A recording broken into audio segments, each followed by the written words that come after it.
And apart from that, we have also launched. Thank you very much. I suppose within 3 months, the work will start to should be anything that we as an SME will have to look into so that our credibility is maintained, our challenge, our life journey and experience. पृथ्वी जो weapons है हमारे भारत देश के लिए आत्मनिर्भर बनाने के लिए, और उसके बाद यह एरो पूरी जाती है 2020-2022 और अभी हम लोग प्रेजेंट 2023 में हैं। और उसके बाद सोचिए जिस प्रकार यह एरो ऊपर की ग्रोथ जा रही है उसी प्रकार हमारी भारत की भी जो आर्म्स इंडस्ट्री है वह भी ग्रोथ कर रही है। लेकिन उस ग्रोथ को लेके जाने के लिए DRDO का बहुत बड़ा योगदान है, और उस DRDO में हेल्प करने वाले जैन सर है जो इस इंडस्ट्री को बहुत बड़ा बैकबोन देते हैं। और आज हमारे भारत देश को अगर आत्मनिर्भर डिफेंस में है तो इनका बहुत बड़ा योगदान है। सर, तो आप जानने की कोशिश करते हैं कि आपकी जर्नी कहाँ से शुरुआत हुई और कैसे करके इंटरेस्ट आप इसने डिफेंस में आ गए। इधर है जी सर, इधर है जी सर। मैं एक कंपनी है उषा टेलीहॉइस्ट लिमिटेड, मैं वहाँ नौकरी करता था। एंड बात है 1968 में मैंने ज्वाइन किया उनको और 1984 तक मैं उनके पास रहा। And my life assignment was for 5 years I was general manager of that company.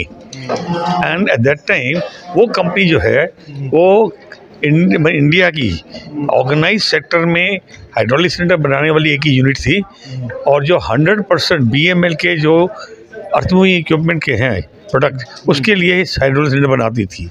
तो मेरी सारी लर्निंग जो है उस डेवलपमेंट के वो जो जितने साल मैं रहा 16 साल तक वहाँ की है। पर मैंने उसको जो टेक्निक थी वो मैंने आत्मसात की। तब मेरे को लगा कि जनरल मैनेजर बनने के बाद में मेरे पास क्या है, मेरे को तो कंपनी का मालिक तो बना नहीं देगी। Why don't I start working for myself. Only thing is I looking for some of the faithful industrial partner because I didn't have money. मेरे पास हुनर था पर पैसा नहीं था। So I got mister Ashkaran Parekh as my financial partner whom I knew for almost 14 years। और उसका भी कहना था कि जैन जब तुम बन जाओ कुछ करने के लिए आना, साथ में काम करेंगे। And when I was ready to come out of the Usha telehoist I came up with this company and I started working. और उसी समय उषा टेलीहॉइस्ट में हमने ये ब्रिज लेयर टैंक का काम किया था DRDO के साथ, R&D के साथ। जब मैं निकला तो उस समय जो प्रोजेक्ट डायरेक्टर थे उसने कहा था, जैन मैं जानता हूँ मैं मिस्टर जैन तुम अपनी फैक्ट्री मेरे को दिखा दो, उसके बाद ऑर्डर ले जाओ। तो ऐसा हुआ 1988 सितंबर में मैंने फैक्ट्री खोली और जनवरी 1989 में मेरे पास फर्स्ट ऑर्डर BLDT-72 का आ गया हाथ में for first development. And that's my journey started with DRDO। Today I am one of the major industrial partner of DRDO for hydraulics. Even today जो क्रिटिकल हाइड्रोलिक्स हैं उसके लिए वो हमारे पास आते हैं। अग्नि मिसाइल लॉन्चर के लिए करीब 50 लॉन्चर के ज़्यादा हमने उनको बनाकर दिए हैं लॉन्चर के लिए हाइड्रोलिक्स।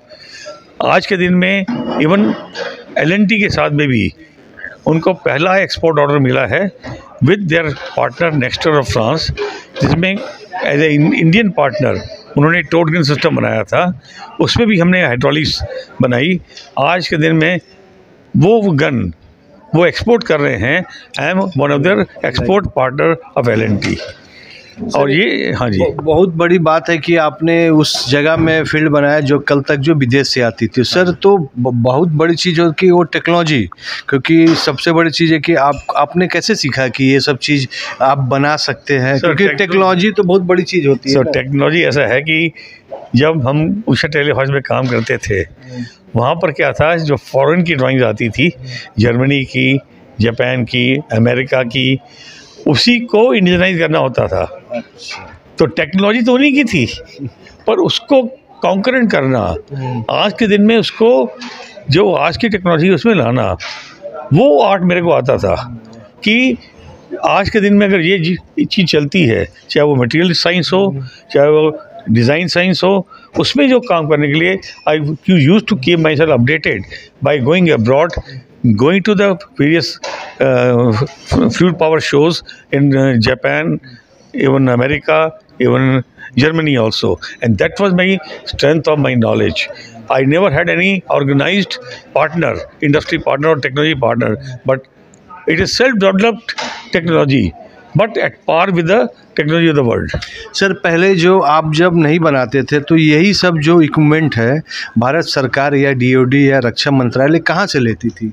सर इंपोर्ट करते थे वो। तो कितना आपके आने से भारत सरकार को कितना रेवेन्यू का बेनिफिट हुआ सर? सर अभी तो जितने इक्विपमेंट आपने देखे हैं ये 100% भारत में बनते हैं। तो इसका मतलब पहले ये M15 BLT होता था जिससे सर्वत्रा का, अब वो बहुत पुराना हो गया, वो ऑब्सोलीट भी हो गया है। अभी आज के दिन में हमने 22 सेट बनाए और आर्मी में चले भी गए हैं। आपने देखा होगा इसमें हमारा राइट अप है ये। तो ये सर कब का ऑर्डर था सर? ये 22 सेट का ऑर्डर लिखा है, हमने पहला दिया था उसका, और ये 22 सेट का ऑर्डर था। यही ऑर्डर 30 सेट का और आने मिलने वाले है विदिन 6 महीने में। सर ये आपने जहाँ से शुरुआत की, आपकी प्लांट शायद बंगाल, वेस्ट बंगाल में है सर, लेकिन सर यहाँ पर भी जो जमशेदपुर इंडस्ट्रियल एरिया है, यहाँ की इंडस्ट्री से हम लोग बहुत मीटिंग करते हैं, लेकिन यहाँ के जो इंडस्ट्री है वो उनका एक स्कोप होता है कि यहाँ टाटा मोटर या टाटा स्टील या तो मतलब इसी रिलेटेड इंडस्ट्री से लग गए, उन्हीं का परचेज से ऑर्डर ले रहे हैं। लेकिन सर आप जैसे इंडस्ट्री यहाँ की इंडस्ट्री को क्या मोटिवेशन देना चाहते हैं? जानता हूँ मेरी फैक्ट्री बंगाल में है, पर झारखंड हमारा सबसे नज़दीक पड़ोसी है, और नज़दीक पड़ोसी होने के नाते हम चाहते हैं कि हम इनसे मिलकर रहें, पड़ोसी नहीं, एक तरह से भाई से बनकर रहें। पर वो हमें अपॉर्चुनिटीज़ हमें चाहिए टाटा स्टील से, जहाँ हमको मिलती है बहुत, पर टाटा स्टील के प्रोजेक्ट ऑर्डर्स में अभी भी हमको मिलना बाकी है, विच मैं कोशिश कर रहा हूँ। कल मैं जाकर मिलूँगा उनकी हाइड्रोलिक सेल्स से, उनसे बात करूँगा कि मेरे को अपॉर्चुनिटी दीजिए।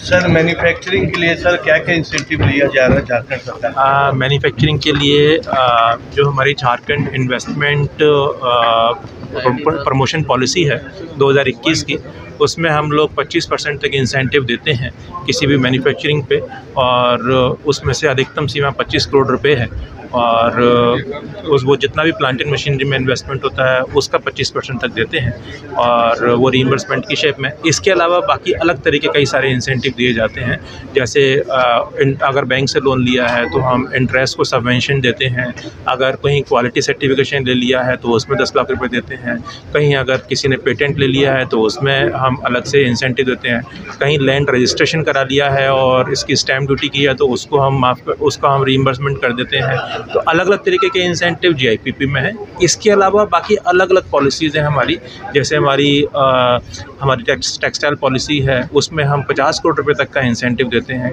हमारी फूड प्रोसेसिंग पॉलिसी है, उसमें 35 से 45% तक का इंसेंटिव देते हैं।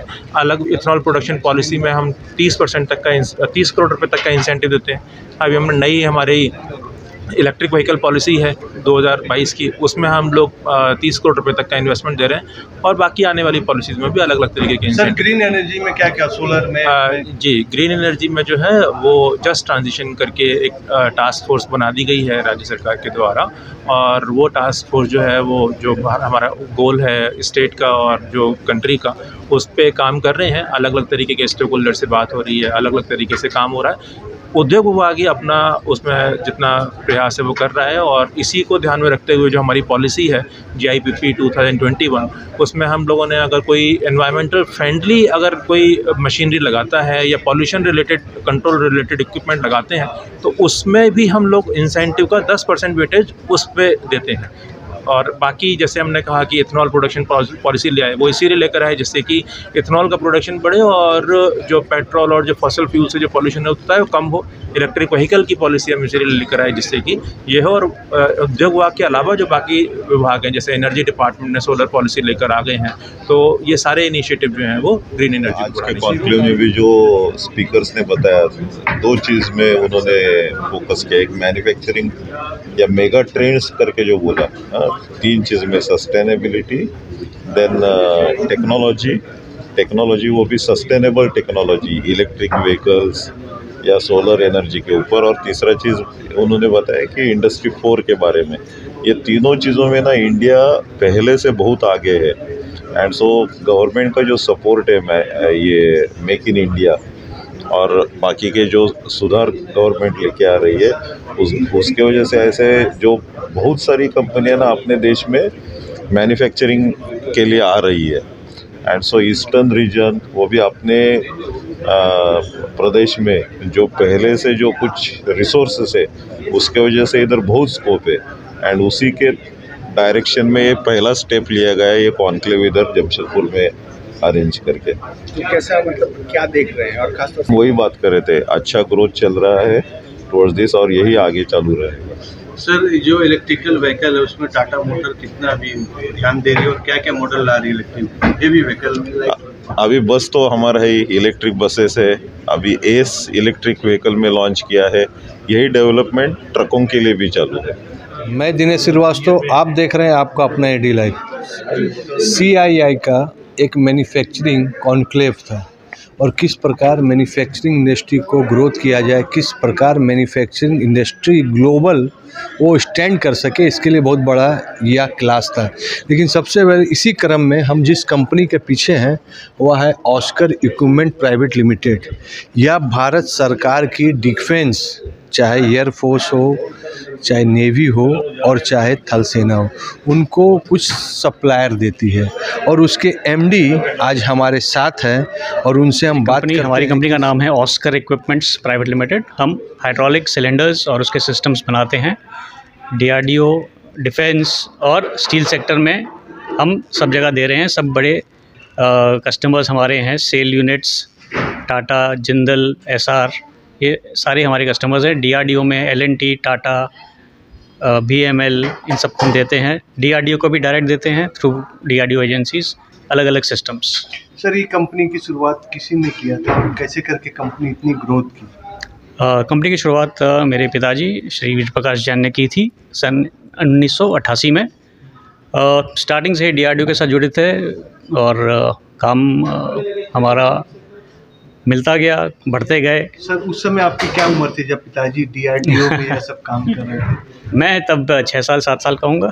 तो कब आपको पता चला कि आप जिस घर में हैं उनके पापा इतने बड़े भारत सरकार के DRDO, इतने बड़े कॉर्पोरेट टाटा स्टील, जिंदल के बड़े बड़े ऑर्डर ले रहे हैं, तो ये जानकारी जब आपको प्राप्त हुई तो कैसे खुशी मिला सर? खुशी तो बिल्कुल मिली है जब पता चला कि हम काम कर रहे हैं इन सब कंपनियों के साथ। और जब से मैं जुड़ा हूँ और भी ज़्यादा खुशी मिलती है, अंडरस्टैंड करता हूँ कि क्या है।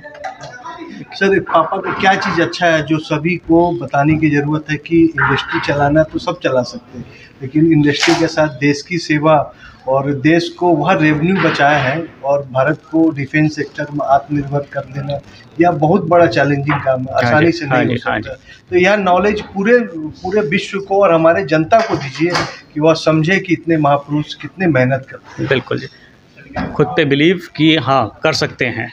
उसमें परेशानियाँ आती हैं, परेशानियों को सॉल्व करना, उसके डटे रहना और काम करके दिखाना, ये एक बहुत ज़रूरी चीज़ मैंने सीखी है और वो करते हैं हमेशा। इस तरह सफलता मिली है उन्हें। Thank you.